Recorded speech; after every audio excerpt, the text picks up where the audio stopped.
I don't think people realize just how much is going to change once Marcus Rashford steps onto the pitch, wearing a Barcelona shirt, because this isn't just a transfer. It's the catalyst to take Barca to the next level. His arrival just doesn't reshape the left wing. It redefines our entire attack. Raphinha, Lamine, and Lewandowski all included. Every single one of them, their role is about to change. So let's break it down in today's video, because if Barcelona get this right, call me crazy, but we might just unlock the most unpredictable front line in Europe. What's going on, guys? ¿Cómo están? BugaLuis here and welcome back to the channel. Today we are diving deep into Marcus Rashford's arrival and what it means for FC Barcelona, how we will line up, what it means for Lewandowski, Raphinha, other players, and why this might just be what Barcelona needs to get over the hurdle and win the Champions League. So let's be clear from the start, Marcus Rashford is not a panic buy. Yeah, people are gonna say that, but he's not as washed up as people say. He's not that United reject. He's literally a generational athlete. With the right setup, he's one of the most dangerous forwards in the planet. And now Hansi Flick, he gets to have him under perfect conditions to rediscover the Englishman. And I think that might just be the perfect formula to get the best out of Rashford. Remember that this is a player who once tore PSG apart in the Champions League. He could be that world-class player. You have to show and really prove yourself in the biggest of stages. He's a player who has scored over 30 goals in a season without even being a natural number 9. And more importantly, for me, he's a player that actually wanted to come here. And that's something that is very much underestimated in these days. And more importantly, for me, the key is that he's a player who really wanted to come here. Not like others, he really wanted to make it stay and come to Barcelona. We all know by now that Hansi Flick's system is really built for chaos and trying to score the most goals. High pressuring, high risk, high speed transitions. Just look at the left wingers that have played in this formation before for Germany and for, Bayern Munich when Hansi Flick was in charge. Ask Leroy Sané, ask Gnabry, ask Coman, and right now ask Raphinha. Flick gets the most out of vertical wingers, and Rashford might just be the most explosive one he's ever had. And I'm talking, it's a big claim, but I do think that. He fits in that left midfielder position, in the 4-2-3-1 like a glove. He'll be pinning fullbacks high and wide, creating vertical width and dragging defenders out of their line. This is what Flick dreams of, and Rashford is that dream. Rashford operates between cutting in from the left with his space, but also hugging the flank, stretching the field. He opens the lane for the midfield, and most importantly, he thrives in space. Barcelona haven't had a true left winger who have that ability to cut inside in that left flank since, I'm gonna say, Neymar. Ansu Fati tried, Ferran Torres has tried there, Raphinha has filled in and has been the best, but that is not naturally the Brazilian's position. Rashford here really does changes everything, and that brings us to Raphinha. What happens to him now? Well, just like if Nico Williams was going to come, Rashford pushes Raphinha into a new zone. Not the right wing, because that belongs to Lamine Yamal. We're talking about shifting him inside, floating in between the lines, acting as a second striker, a shadow 10. This means fewer isolated 1v1s, fewer crosses, but most importantly, more presence in front of goal. 100% his heat map will shift. His assist numbers might drop, but his goals could explode.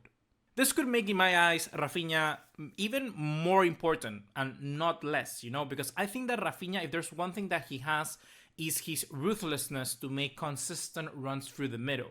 So far, we're looking at a team that has, our normal back line in, I was gonna say Ter Stegen, in Joan Garcia, Koundé, Cubarsí, Íñigo Martínez, Alejandro Valde, Pedri, Frankie de Jong, Marcus Rashford on the left, Raphinha through the middle, Lamine Yamal on the right, and Lewandowski up top. However, there's also one thing that no one's talking about, and that's that Marcus Rashford isn't just this winger.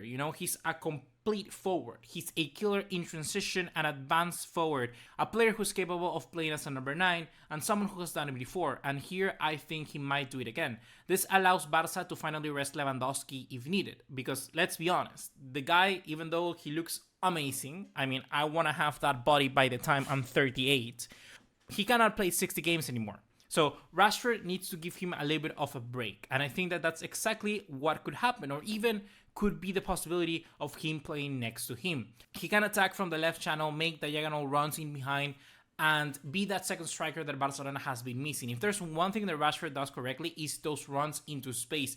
We necessarily do not have that player, you know. Lamine Yamal likes the ball to feet. Raphinha likes to make the runs, but he's playing more for the middle. We have Lewandowski, who's more of this target man, poacher sort of striker. And Marcus Rashford is the difference maker, you know, because he has that pace, he has that ability to be what Raphinha was last season. But just imagine now that extra player who can do that as well, but through the middle. So we have now two options, and that's perfect in Marcus Rashford. I would say, in other words, that this isn't just about depth, it's about evolution. This team needs another way to attack, to stretch the team out wide, because realistically last season Alejandro Balde was the only outlet we have through the left, because Raphinha, as we know, tended to drift it inside. So having Marcus Rashford, if he wants to stick to the flank, he'll be able to do that. So that lineup will look very nice if we keep Rashford there. If the opportunity comes where Rashford has to give rest to Lewandowski, the front line could look something like this. It will be Rashford as a striker, then we will have mostly maybe Raphinha through the left. We could see Dani Olmo as the number 10, and then Lamine Yamal on the right. This is a different form to attack, you know, because this time around, you won't necessarily have that player who would stretch the defense outright to have Dani Olmo come inside. This is a lineup for me when you kind of want to break down a team, when you have to constantly be rotating positions, sort of what PSG has been looking under Luis Enrique, you know, in this past season. You have someone like Dani Olmo that can really keep the ball to feet alongside Lamine Yamal, but whenever needs, Lamine Yamal can break apart, move further forward, and join Rashford and Raphinha, constantly interchanging positions, because I think that all of those three players can suddenly appear through any flank, and I think that that would be so difficult for defenders and for teams to try and nullify.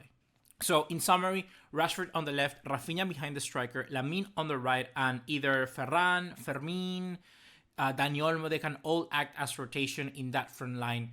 And they can move, you know, and I like that. That's the most dangerous kind of attack for me, the one that you never know and see coming, the one you don't expect. We'll see Rashford switching wings mid-game, Raphinha dropping into the midfield to connect, Lamine Yamal cutting inside while Rashford stays wide. This system brings, you know, what I would call an organized chaos, an intelligent chaos. This sort of game plan that, on paper, that's exactly what you want to do. It looks disorganized, but it really isn't. And it forces the opponent to guess, react, and lose control. And that's where I think that Barcelona last season were the best. Plus, if you want to have Rashford on the bench, it just adds another threat from that role, you know? That's something that Barcelona did not have last season. We're talking about the possibility of Rashford as a super sub. Something that if we take a look at the, for instance, semifinals against Inter in the UCL, oh man, we desperately needed a player like that to come in, you know? Without Alejandro Balde in the side, we lost so much of the attack and the threat down the left-hand side.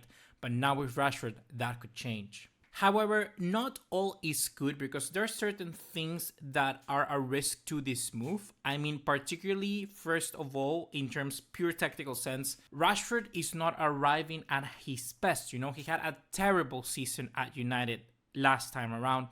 He's coming off injuries, the confidence is low. So yes, there is that risk that he might not show up, that risk that at the end of the day, we just return him to Manchester United. We have to pay the compensation fee because we did not end up signing him, and we are looking for a left winger next summer.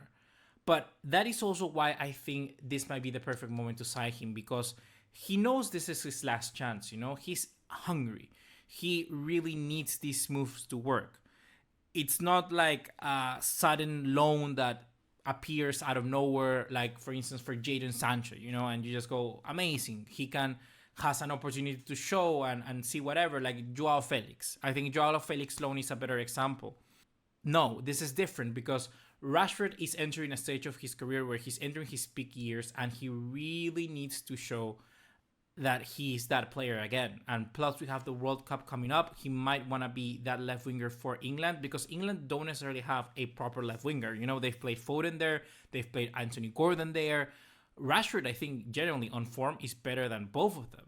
So I think that if Flick works his magic, with this player of broken confidence, my goodness, this transfer just will not just build our attack, you know, it will send a message that Barcelona aren't playing it safe, that they're taking big swings, they're taking risk in the transfer, and they're doing it with conviction. Because we went all out for Nico Williams, and I think that was the move that we all expected, you know? That didn't happen. Liverpool then closed the door on Luis Diaz, but we pivoted. We changed that. We moved. Raphinha could have been too expensive, but we found value here on a player who genuinely could become world-class again under the right coach.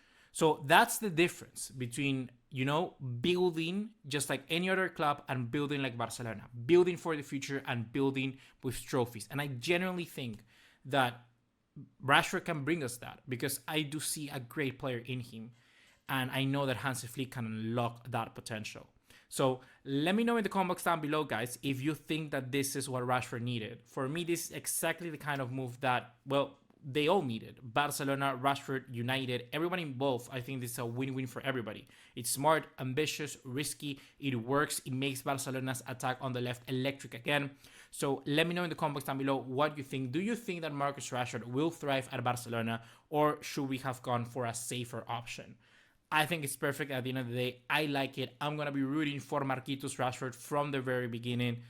And yeah, guys, hope you have enjoyed this video. See you in the next one. Take care. Ciao, ciao.